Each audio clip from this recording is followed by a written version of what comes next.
type de rêve, ça va être le rêve existentiel. C'est-à-dire, je vais rêver de quelque chose que j'ai vécu la veille ou l'avant-veille. Et je vais pouvoir le relier avec des éléments, on va dire, réels de la vie. C'est-à-dire avec des personnes, avec des personnages, avec moi, enfin, ouais, avec soi ou avec des situations. Et ça va me permettre de revisiter la situation, soit faire un copier-coller. Donc, si ça va mal et que ça ne veut pas comprendre, hein, parfois notre âme nous envoie une info. Attends, t'as pas voulu voir le premier film, eh ben, je t'envoie la seconde séance, et puis peut-être que tu vas une possibilité de voir les choses avec un peu plus de détachement. Ça peut permettre aussi pour comprendre la situation, surtout se comprendre dans la situation. Et puis, il peut y avoir des rêves existentiels sur lesquels, honnêtement, il n'y a pas forcément besoin de beaucoup se pencher parce que ça peut être assez banal, voilà, sans forcément qu'il y ait une portée importante, à condition qui ait un impact émotionnel qui soit pas très important. Un impact, s'il y a un impact émotionnel, psycho-émotionnel qui est pas très important, on va dire que c'est un rêve existentiel, point barre, quoi. Enfin, voilà. Puis on va peut-être éviter de se poser la question, pourquoi j'ai rêvé de ça? Enfin, voilà, que j'ai mangé au resto et puis que le menu était dégueulasse. Ben, voilà. Bon. J'avais probablement quelque chose à comprendre, mais enfin bon, c'est pas ça qui va forcément nous chagriner l'esprit. Ensuite, le deuxième type de rêve, ça va être le rêve psychologique. Donc, dans le rêve psychologique, c'est pas en lien avec quelque chose qu'on a vécu récemment,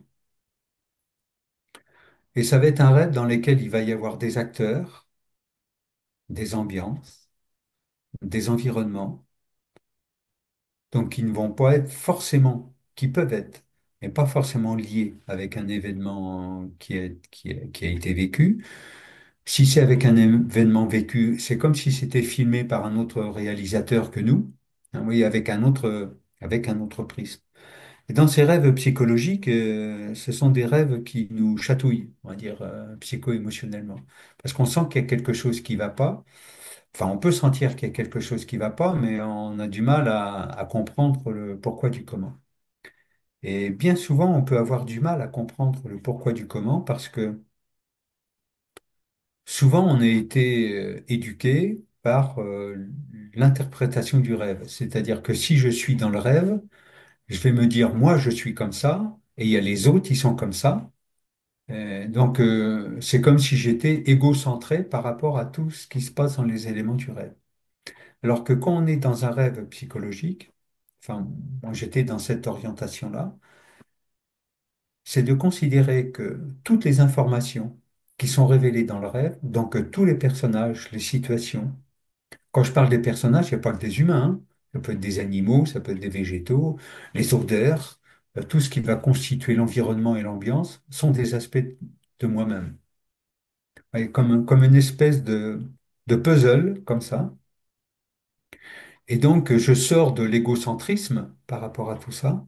Et donc, je vais considérer que si, par exemple, je rêve de ma voisine qui est en train de dire ou de faire quelque chose, eh bien, c'est comme si mon être intérieur avait déplacé une information, la focalisé sur cette personne, de façon à me faire entendre ce que soit j'ai besoin d'entendre pour comprendre, soit par quelque chose que je n'ose pas dire, enfin, ou que je n'ose pas entendre, ou que je ne veux pas entendre. Enfin, il y a toute cette espèce de melting pot, on va dire, dans les informations.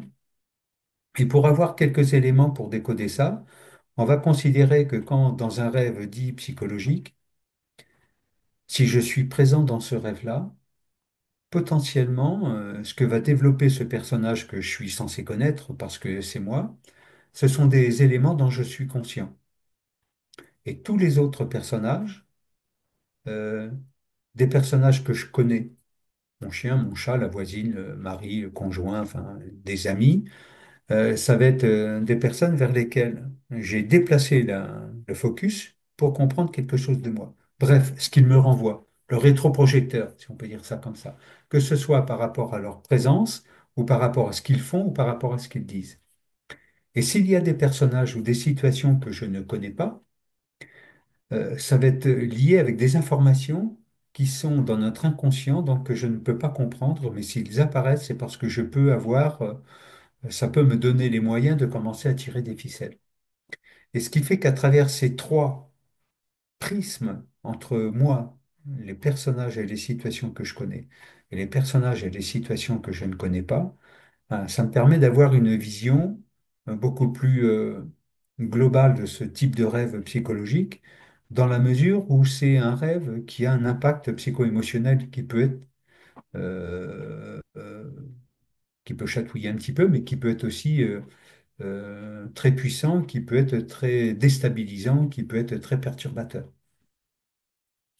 Et ça, ce type de rêve-là, quand on est dans des situations, on va dire, carrefour dans la vie, où il y a des choses qui changent, enfin voilà, c'est des, des points de bascule.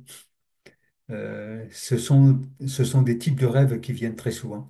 Que ce soit quand je parle de point de bascule, ça peut être au niveau individuel, mais ça peut être aussi au niveau familial, et ça peut être aussi au niveau sociétal. Exemple, quand Sarkozy a été élu en 2007, donc pendant 2, 3 ans, il y a eu beaucoup de personnes qui parlaient de Sarkozy pendant les consultations, chez les personnes qui accompagnaient. Et il apparaissait, le petit Nicolas, beaucoup pendant les rêves. Alors, souvenez-vous, hein, il était surnommé le petit Napoléon.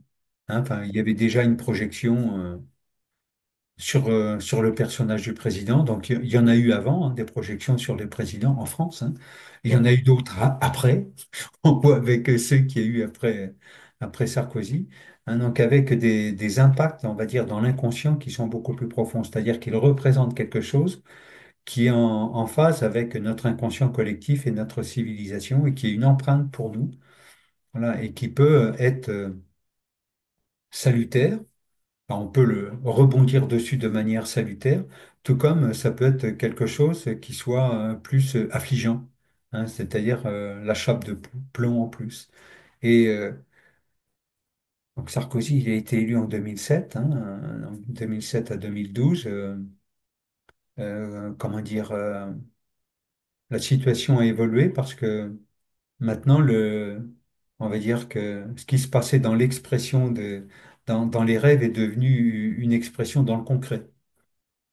C'est-à-dire que les peurs, les conflits, enfin les choses comme ça, maintenant, même le président, il tente de nourrir le peuple et, puis toutes les personnes avec ça. Hein. Donc il y a une espèce de, Oui, oui. comment on dit, décomplexé, mais qui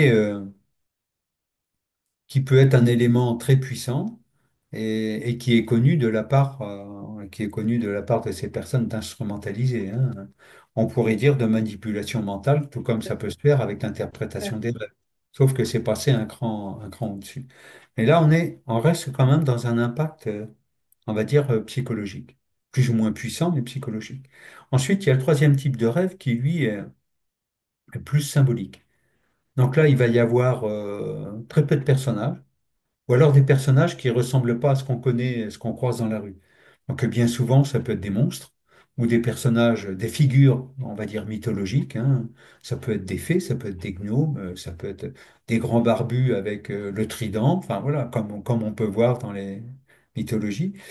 Parfois, ça peut être des répliques comment dire, des rêves symboliques qui vont prendre comme support des films Mm. où il y a beaucoup d'images symboliques, dont certains sont très riches et qui peuvent être comme un espèce de levier hein, pour